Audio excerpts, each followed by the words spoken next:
सत्य हेच खरं रत्न. थीम प्रामाणिकता, ट्रुथफुलनेस.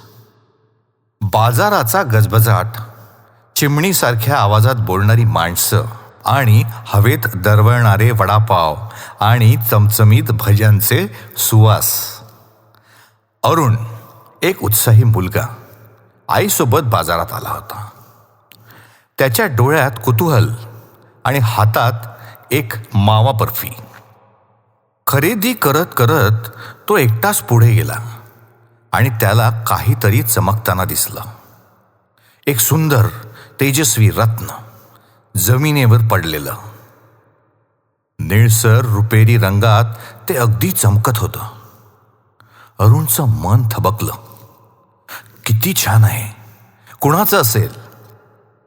त्याने ते पटकन खिशात टाकलं आणि पुढे चालायला लागला. पण प्रत्येक पावलागणिक त्याच्या मनात खूप विचार चालू झाले. हे खरंच योग्य आहे का? त्याला आठवलं, आजोबा म्हणायचे, सत्य बोलायला धैर्य लागतं, पण जे खरं बोलतात त्यांची छाया दीर्घकाळ राहते. अरुण मागे वळला आणि तो जवळच्या एका दागिन्यांच्या स्टॉलकडे गेला, जिथे प्रकाश काका उभे होते. काका, हे रत्न मला तुमच्या दुकानाजवळ सापडलं, अरुणने प्रामाणिकपणे सांगितलं. प्रकाश काका हसले आणि डोळ्यात कौतुक चमकलं.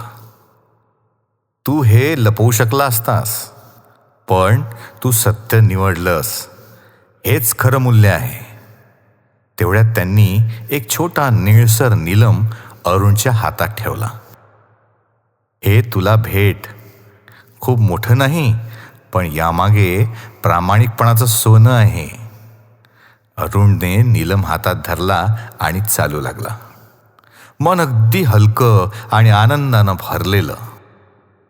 यातून आपण काय शिकलो बरं?